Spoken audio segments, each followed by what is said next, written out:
ක්‍රිස්තුපූර්ව දෙවන සියවසේ එක්තරා දවසක ඉන්දියානු සාගරයේ පිහිටි රමණීයම භූමි ප්‍රදේශය හදිසියේම අවදි වූයේය.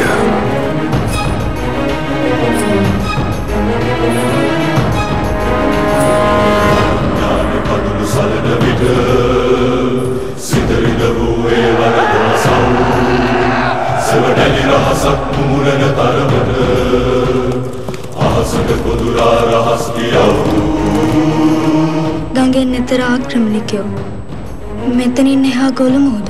ඉතින් කොහොමද මං අත්පය දිගරගෙන නිදාගන්නේ? ඒ වීරත්වයේ මනුෂ්‍යත්වයේ පමණකින්ම ඔප කළ ඒ පොළවේ උපන් ශ්‍රේෂ්ඨතම මනුෂ්‍යයා පිළිබඳ ජීවන වෘත්තාන්තය සියසින් දැක බලා ගැනීමටය. අපි තාම සාකච්ඡා කරන්නේ පිළිණු වෙච්ච දේ. අලුත් තත්ත්වය ඊට වඩා හුඟක් වෙනස්. මනුෂ්‍යත්වයත් සද්ධර්මයත් වෙනුවෙන් තම ජීවිත පමණක් නොව ආත්ම විමුක්තියද පරිත්‍යාග කළ මිනිසුන් පිළිබඳ කතාව. ජයන්ත චන්ද්‍රසිරි සිනමා නිර්මාණය, ගුණපාල රත්නසේකර නිෂ්පාදනය. පටිසෝතගාමි ආදි දේශපාලන මිනිසා පිළිබඳ අතිශය නූතන සිනමා විවරණය. මහරජ ගැමුණු.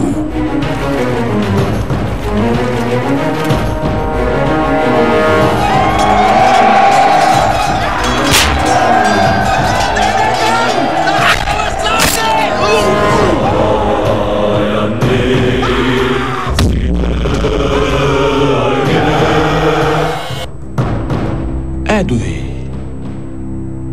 කවුරුන් ගැනද මේ? දුෂ්ට ගාමණී අභය ගැන. කාවන්තිස්ස රජුරුවන්ගේ රන්දම් වැල මුළු රට පුරා සොයන මිනිසා. එළාර මහ රජුරුවන්ගේ රාජපුරුෂයින් මුළු රට පුරා සොයන මිනිසා. ඔබට යලිත් රජ කුමරෙකුගේ රාජතාන්ත්‍රික භාවය පිළිබඳව කියා දිය යුතුද?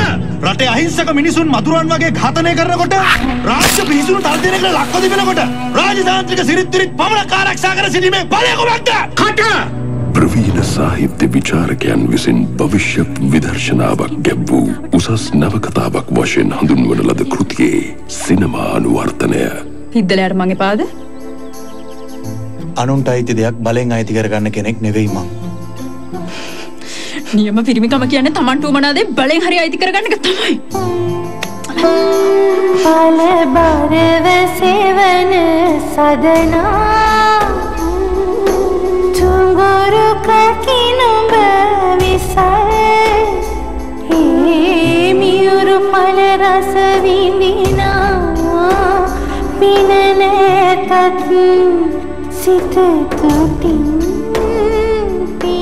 උන්වහන්සේ නිවන් පුරයට සපත් වුණා. මට කිසි කලෙක ශ්‍රේෂ්ඨ මිතුරන් මුණ ගැසී නෑ. එහෙත් මට ශ්‍රේෂ්ඨ සතුරෙකු මුණ ගැසී තිබෙනවා. මා යුද කළේ රුධිරය දැකීමට ඇති ආශාවක් නිසා නොවේ. ශක්තිවන්තයා ජයග්‍රාහකයා යයි කීමටත් නොවේ. මනුෂ්‍යත්වයේ වෙනුවෙන් ධර්මය ආරක්ෂා කොට දීමටයි. ඒ ධර්මය රකින්න රට ආරක්ෂා කොට දීමටයි.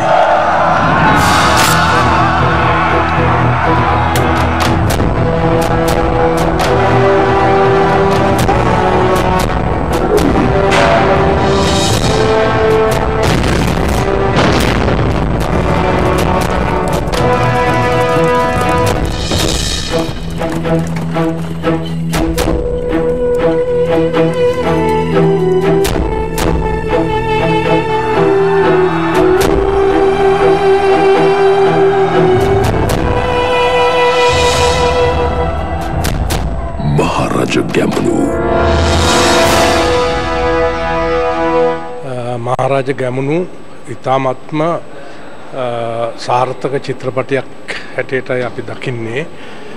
ලංකා ඉතිහාසයේ ඉතාමත්ම තීරණාත්මක සන්ධිස්ථානයක් පිළිබඳ මහාවංශය ඇතුළු විවිධ වංශකතා ඇසුරෙන් නිර්මාණය කරලා තියෙන මෙම චිත්‍රපටිය ඉතාම සංවේදී වෙන ආකාරයට නරඹන අයට ඒ වගේම කිසිදු ජාතිවාදී හැඟීමක් ඇති නොවන ආකාරයට බොහොම මැදිහත්ව ඇතිවෙච්ච ඒ සිදුවීම් ප්‍රතිනිර්මාණය කරලා තියෙනවා ඉතාමත්ම දක්ෂ විදිහට. ඒ වගේම සිනමාත්මක වශයෙන් බැලුවහම මේ චිත්‍රපටිය තාම මෑත කාලේ නිෂ්පාදනය කරපු වෙනත් චිත්‍රපටයට වඩා ඉතා ඉහළ මට්ටමක තියෙන චිත්‍රපටයක් කියලා කියන්න පුළුවන්. ඒකට මෙවැනි ඓතිහාසික වෘත්තාන්තයක් ප්‍රතිනිර්මාණය කිරීම ඒ තරම් ලේසි වැඩක් නෙමෙයි. අපි අනික් අයගේ නිර්වාණ සුවය වෙනුවෙන් අපගේ නිර්වාණ සුවය පරිත්‍යාග කරන අය කුමාරයාණෙනි.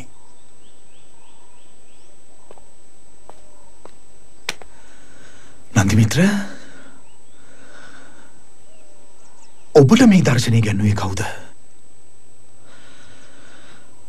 අනෙක් අයගේ නිවන වෙනුවෙන් ඔබලාගේ නිවන පරිත්‍යාග කරන්න ඔබට ගැන්නුවේ කවුද?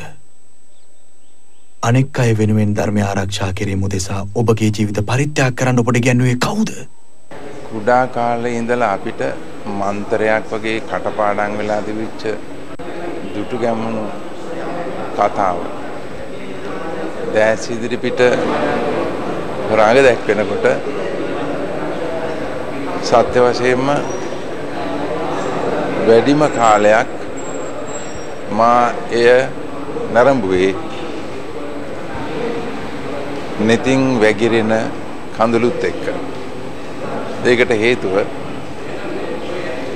ඒ අනබිබවනීය යුද වීරයාගේ කතන්දරයට කිසිදු හානියක් නොවන ආකාරයෙන් එය නිර්මාණය කොට තිබීම. තවදුරටත් මා තේරුම් ගත්තා දුටු ගැමුණු කියන්නේ යුද වීරයෙක් පමණක් නෙවෙයි දාර්ශනිකයෙක් කියන බව. ඒ වගේම අපි තේරුම් ගත්තා එළාර රජතුමාගේ තිබිච්ච මානසිකත්වය ඉතාමත් මැනවින් දීප්තිමත්ව නිර්මාණය කරලා තියෙනවා. මේ ලෝකයේ කිසිම රටක මේ වගේ යුද්ධ වෙලා නැහැ, වෙන්නෙත් නැහැ. මේ මනුෂ්‍යත්වයේ යුද්ධය, මේ ධර්මයේ යුද්ධය, මේ ධර්ම විජය යුද්ධය ධර්මය රජ කරවීමට මිස ජීවිත විනාශ කිරීමට නෙවෙයි යුද්ධය කියන වචනය සම්බන්ධයෙන් අලුත් අර්ථකථනය වෙන්නේ. ඒ නිසා මේ නිර්මාණය අතිවිශිෂ්ටයි. මෙය සියලුම දෙනා විසින් ධර්මීය යුත්තක්. සිංහල දෙමළ කිසිදු ભેදයකින් තොරව, බෞද්ධ හින්දු ભેදයකින් තොරව, ආගමික ભેදයකින් තොරව ධර්මීය යුත්තක්. මනුෂ්‍යත්වය ගැන දැනගන්න, මනුෂ්‍යත්වය අත්විඳින්න මේ නිර්මාණය මගින් මා හිතනවා වඩාත් හැකියාව ලැබෙනවා කියලා. නාගයන් වනසනු නගරයට ඇතුල් වී සිටින දුර්ගම සංග්‍රාමික කණ්ඩායම වනසනු. දුර්ගම සංග්‍රාමික කණ්ඩායමක්? මාගමින් ආව දුර්ගම සංග්‍රාමික නාග ගෝත්‍රික කණ්ඩායමක් අනුරාධපුරයට ඇතුල් වෙලා.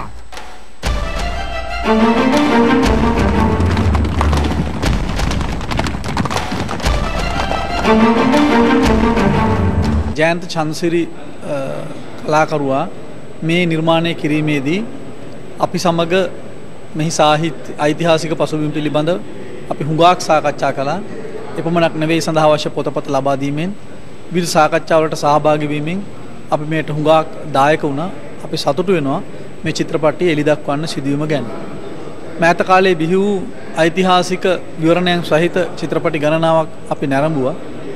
ඒවා ඊටාම බොළඳ පටු වාණිජ පරමාර්ථම මුල් කරගත්ත සීමාවක තමයි තිබුණේ. අපි සතුටු වෙනවා ඊට වඩා විශාල ප්‍රයත්නයක්, විශාල උත්සාහයක්, දිගු කාලයක් යෙදවීමෙන් නිර්මාණයක් කරලා තිබෙනවා. මම හිතනවා මේ නිර්මාණයේ පණිවිඩය ජනතාව අතර අලුතෙන් හිතන්නට පොළඹවයි කියලා.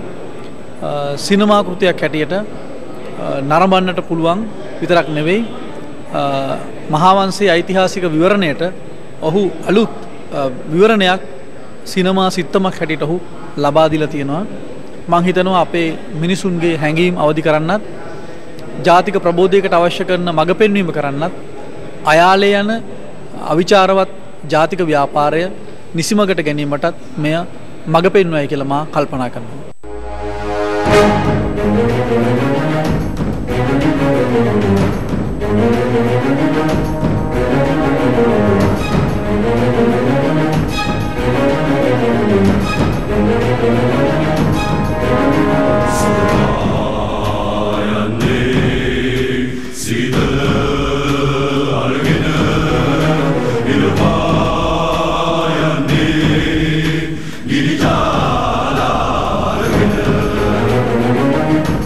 මහරජ ගැමුණු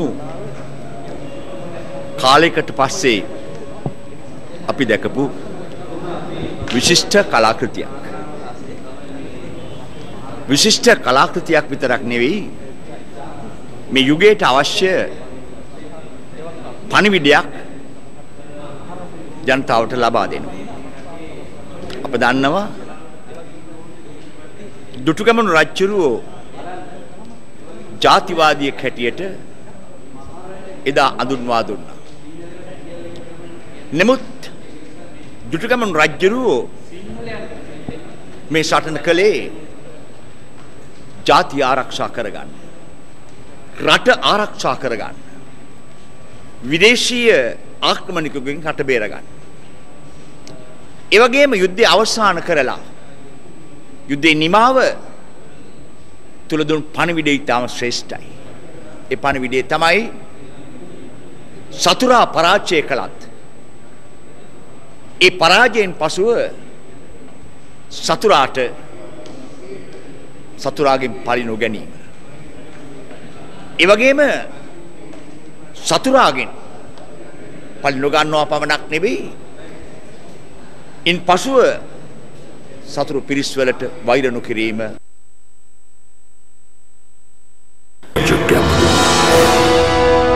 ජයන්ත චන්ද්‍රසිරි මහත්මයාගේ මෙම චිත්‍රපටිය වර්තමාන සමාජයට වෙනසක් දුන්න විශිෂ්ට නිර්මාණයක් හැටියට දකින්න මම කැමතියි.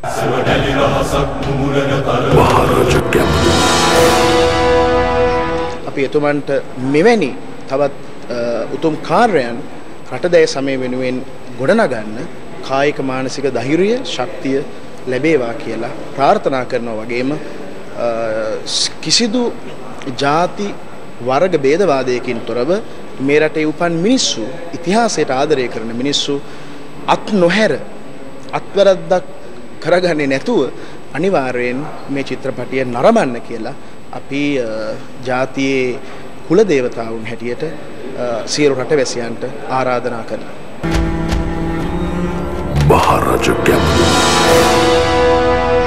මේ ඉතිහාස කතාව මේ සැබෑ ඉතිහාසය හැමදෙනෙක්ටම දකින්න දරුවන්ට ඒ වගේම වැඩිහිටියන්ට ජාතිය පිළිබඳව රට පිළිබඳව අවබෝධයක් ලබා ගැනීම සඳහා ඒ වගේම අභිමානයක් ගොඩනගා ගැනීම සඳහා මේ මහරජා දුටුගැමුණු නරඹන්න අවස්ථාව සලසලා දීම ඉතා වැදගත් කියලා ඒ වගේම ඒ කෘත්‍ය සිද්ධ කරපු අයගේ ඒ උසස් කාර්යය ඉතාමත්ම ඉහළ මට්ටමට අගය කළ යුතුයි කියන එකත් අපි මෙහිදී සඳහන් කරනවා.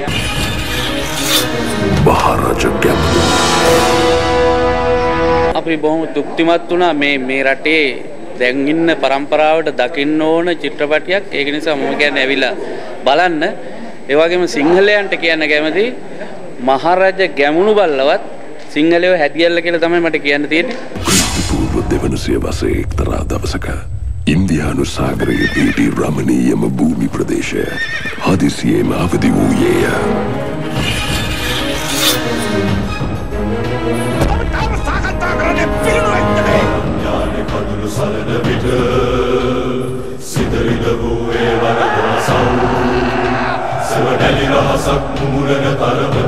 මහරජ ගැමුණු